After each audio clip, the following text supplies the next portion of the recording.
tous, soyez les bienvenus ce mardi soir dans un nouveau numéro d'Au Quotidien. Au programme dans un instant le journal, la météo et puis à 18h45 dans Au Quotidien la suite on parlera d'un nouveau podcast passionnant intitulé La vie de château qui dans son dernier épisode part à la découverte du château de la Barre à Conflans-sur-Anille et puis avec Arnaud Retailleau direction le Perche sartois pour de belles randonnées à pied et à vélo idéal pour profiter pleinement des vacances qui démarrent samedi prochain. Mais pour démarrer cette quotidienne, on démarre par le journal.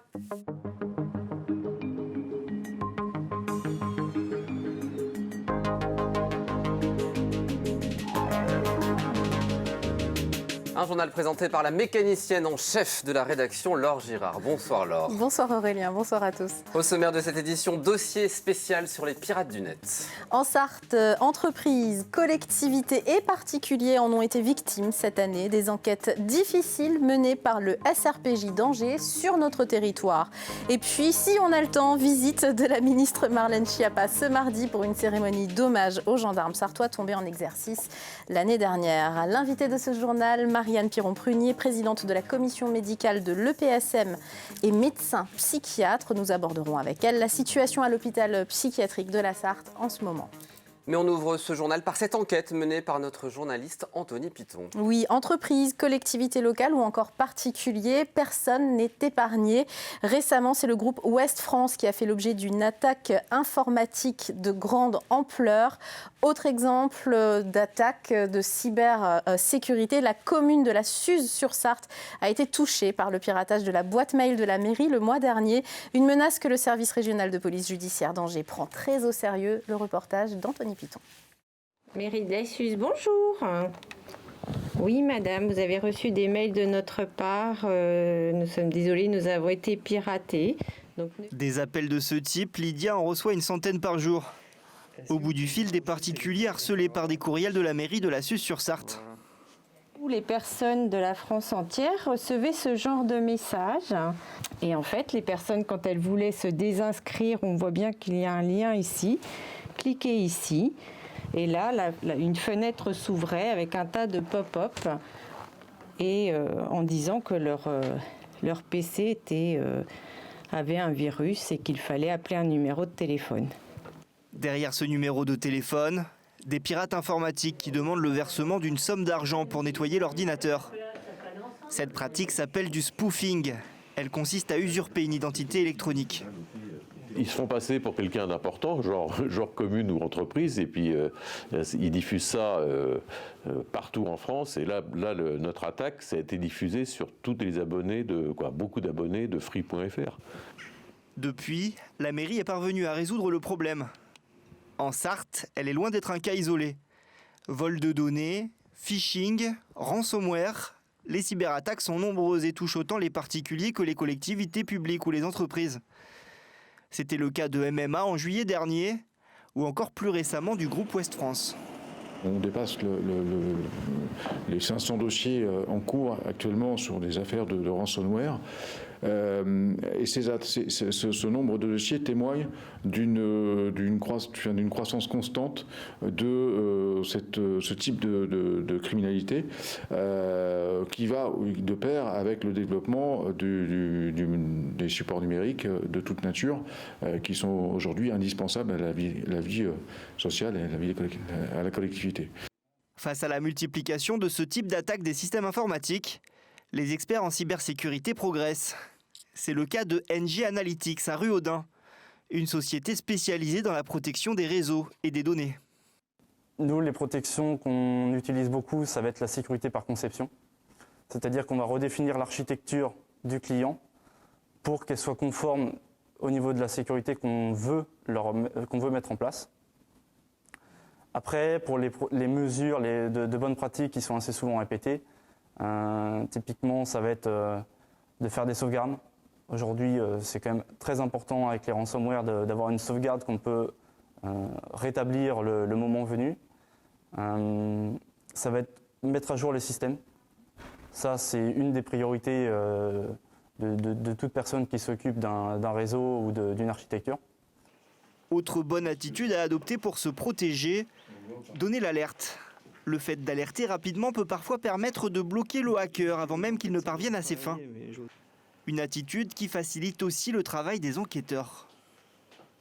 On a quand même des malwares qui reviennent assez régulièrement, c'est de faire des recoupements et ainsi d'essayer de cibler l'origine des attaques et de partager ces informations avec l'ensemble des pays à partir desquels les attaques sont lancées. La plupart des enquêtes en cours concernent des ransomware, qui consistent en une demande de rançon après blocage du système informatique.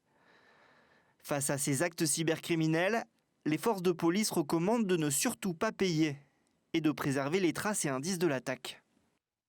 Allez, place à l'invité de ce journal qui est médecin psychiatre. Marianne Piron-Prunier est aussi présidente de la commission médicale de l'EPSM, l'hôpital psychiatrique de la Sarthe. Merci docteur d'être avec nous sur ce plateau. D'abord une première question toute simple. Comment va l'hôpital psychiatrique sartois en ce moment ? L'hôpital subit un fort afflux de patients et sous grande tension par manque de personnel.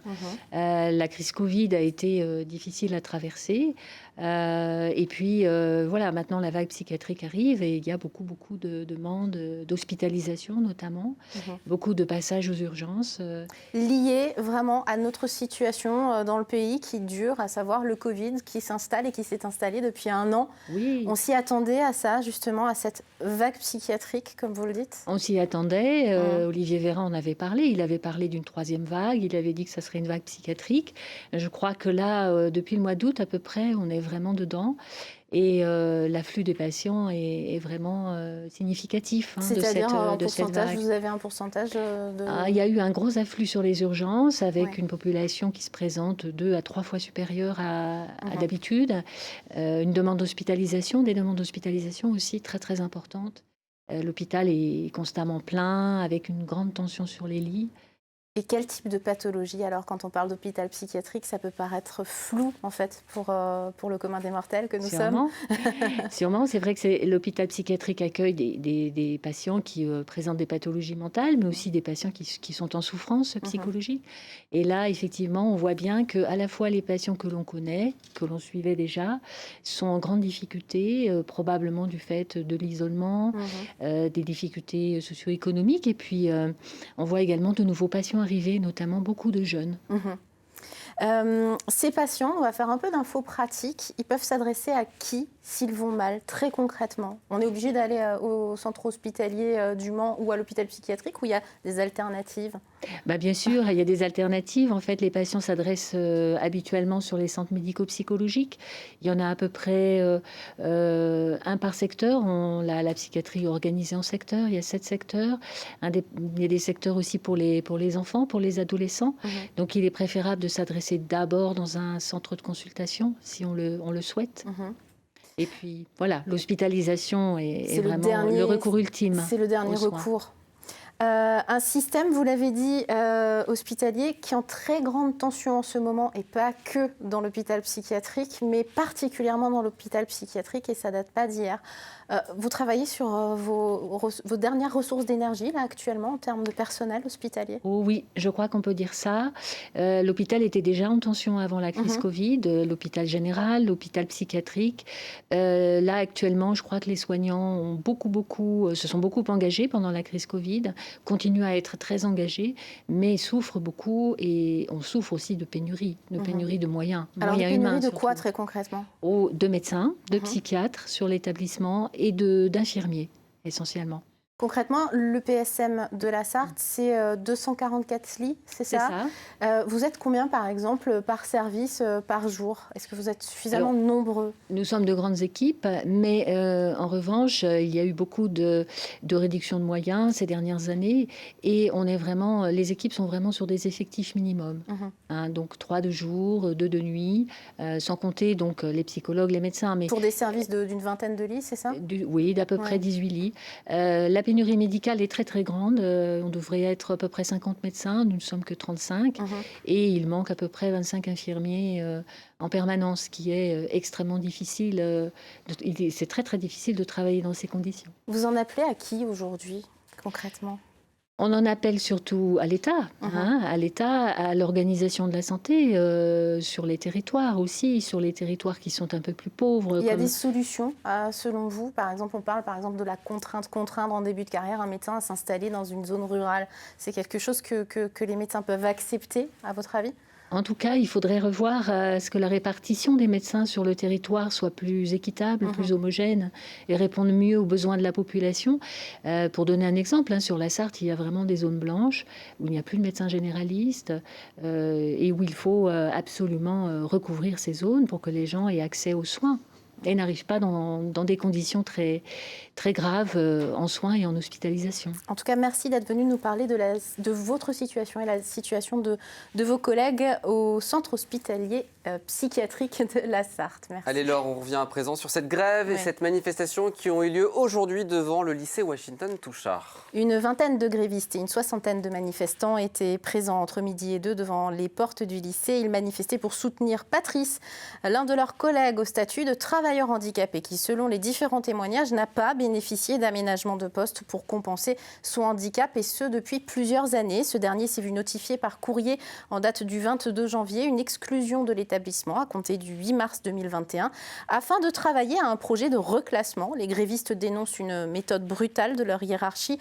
et pointent du doigt une augmentation générale de la souffrance au travail dans l'établissement. On écoute une collègue de Patrice lors du rassemblement ce mardi. Plus grave, on lui reproche son handicap, voire on utilise celui-ci pour le placardiser jusqu'en septembre 2020. Et alors qu'il pensait enfin avoir trouvé sa place au sein de notre établissement, le recteur a mis fin à sa mission à compter du 8 mars par simple courrier. Pour l'heure, la direction n'a pas souhaité répondre à nos questions. Toujours dans le monde de l'éducation, de nombreuses voix s'élèvent dans toute la Sarthe contre les 55 fermetures de classes prévues à la rentrée prochaine. Pour 34 ouvertures, Aurélien, la direction académique de la Sarthe et les élus du département doivent entériner cette carte scolaire ce jeudi. Un projet rejeté par l'ensemble des syndicats enseignants, ce qui cristallise les tensions. 38 classes doivent fermer en commune rurale. Ce mardi matin, une opération escargot était organisée par des parents et des élus de Saint-Denis-d'Orques, où une classe sur les 5 de l'école doit fermer. On va le voir aussi à Vilaine, sous Lucé. Les parents ont affiché leur mécontentement face à la même situation avec des pancartes placardées sur les grilles de l'établissement. À Allonne, parents et élus font signer une pétition devant les écoles. Déjà 500 signatures signées à ce jour. Dans la commune, c'est 3 classes qui doivent disparaître. Il recommence l'opération mercredi 17h, esplanade Nelson Mandela. Une situation qui alarme les élus ruraux, mais également les parlementaires. La députée Sylvie Tolmont, vous venez de la voir, demande un moratoire, c'est-à-dire une révision de ce projet. Je la cite, cette décision intervenant en pleine crise sanitaire, laquelle a exacerbé, comme chacun le sait, le poids des inégalités sociale dans la réussite scolaire est incompréhensible, voire inacceptable. Les territoires ruraux sont à cet égard particulièrement fragiles et les offres éducatives constituent pour ces derniers un facteur essentiel de leur attractivité et a fortiori, Aurélien, de leur développement. Merci beaucoup Laure, c'est la fin de ce journal. Fin de citation. Une page de pub, on respire la météo et vous ne bougez pas parce qu'on se retrouve juste après, à tout de suite.